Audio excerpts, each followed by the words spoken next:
Hey guys, welcome back to another video. So I decided to do something a little bit different here, and that's to show you guys me decluttering and organizing my budget planner.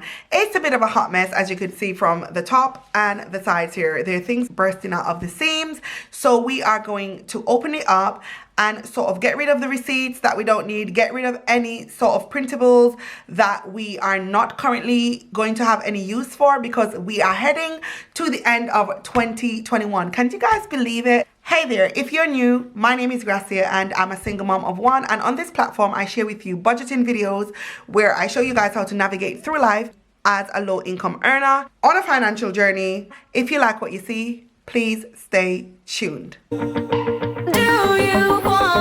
Do you wanna come along with me? Come along with me. Do you wanna? And we ain't got nothing, gotta do something, get it right. Gonna keep on running, grab the fun and live it light. And tomorrow's far away, should I let the party fade? And we ain't got nothing, gotta do something, let us on tonight.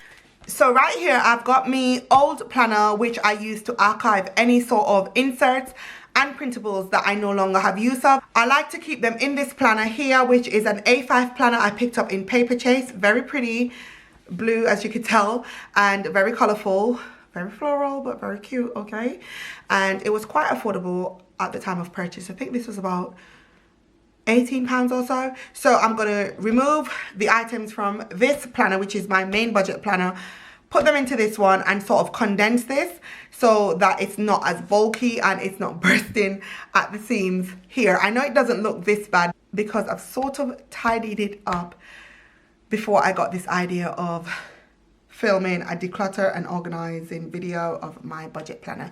So we're gonna pop her open and we're going to work through the bits that we're going to remove. So I don't feel like I use these card debt snowballs printables anymore, and I do have quite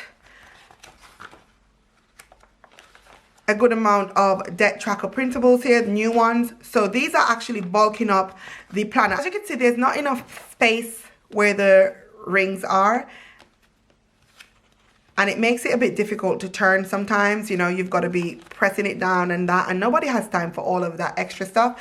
So we're just going to move things out and just get rid of the things that we know we're not going to use for the rest of the year until the new year.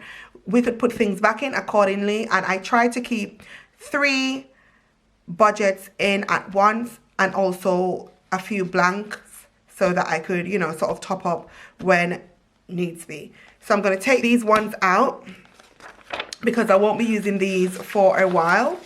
Okay,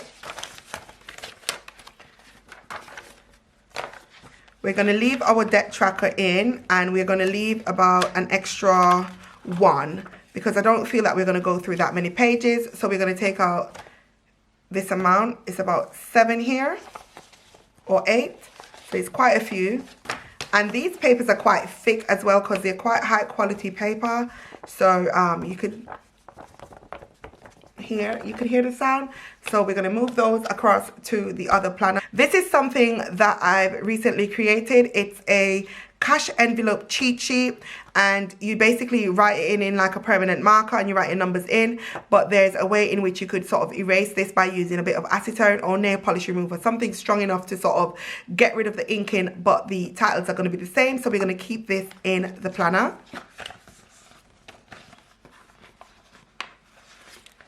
And as you're going through, if you're going to be doing this, make sure you're putting your stuff back onto the binder.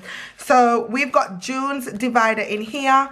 We are heading into November, so we no longer need June's divider nor June's budget. So we're going to remove those.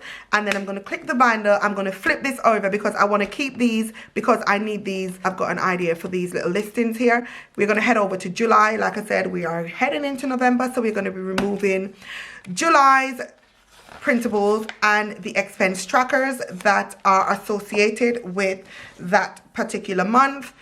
We're also going to remove any receipts that we no longer need from these wallets, and these wallets are from the brand Kiki. We're heading into August and we're going to just do the same. All right, remove any receipts that we don't need, and just keep it moving. So it's just a repetition, guys. It's just condensing everything and making it functional and not very much overwhelming, because planners can get like that and then you try to avoid them because they're just not working for you. Now we've got September, which I'm going to leave because I do need to close out September's budget. And I know we're heading towards the end of October, but you know what, it's better late than never, right? We've got a ton of receipts in here, which is also bulking up the planner. As you can see, that's quite chunky there, so we're going to remove these quite a lot. But I don't just dispose of my receipts, I always do a once or twice over to make sure that I'm not disposing of anything that's got any electrical items or any warranty on it that I'm going to need. And I'm the queen of returning, no shame in my game. If something don't work, I used to trash it, but now I've gotten wiser and I'm more frugal. So I return it to the store and I get my money back or a replacement, okay?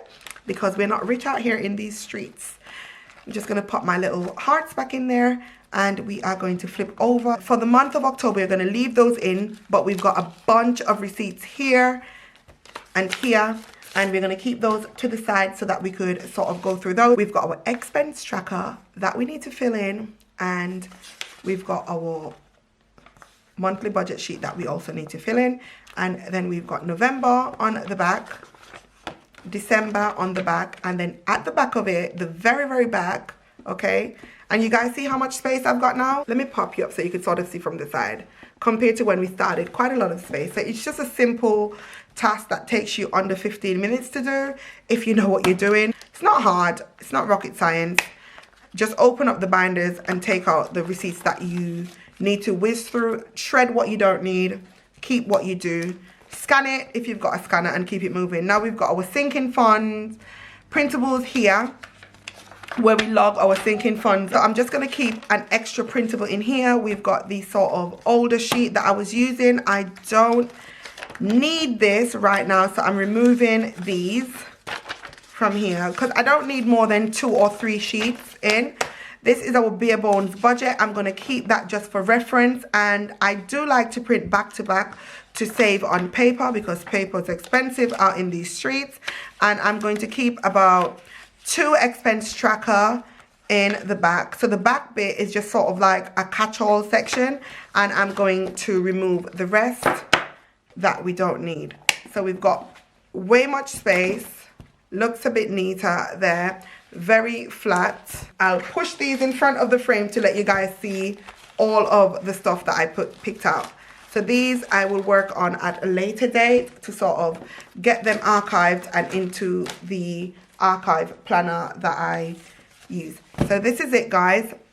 It's pretty simple, pretty straightforward, easier to flip through. As you can see, everything is there for you. You don't need to be rummaging through 10 or how many dividers to get to where you need to go. We've got the month of September straight through to December in here. And once we've closed out September's budget, which I'm very late to the train for, but I'm going to close it out because I do want to be accountable and I do want to have that sort of footage just for future reference as well. So once I do that, I will remove September's divider, and then I'm going to put these clear wallets into the necessary months. I just use them to put receipts in or anything that I need a reminder of. I put it in there because, as you can see, this planner, it doesn't come with pocket size wallets on the side at all. It's pretty bare, but I like it that way because then it doesn't encourage me hoarding cards of any sort in it. So that's it, guys. That's it. Very simple, very practical, very straightforward, also very effective and very much neat and nice to look at. So don't forget to give this video a thumbs up. It's absolutely free to subscribe, so hit the subscribe button before you leave, and I'll see you guys in the next one. Bye. Wanna shake the ground, wanna break away, let loose. I'm tired of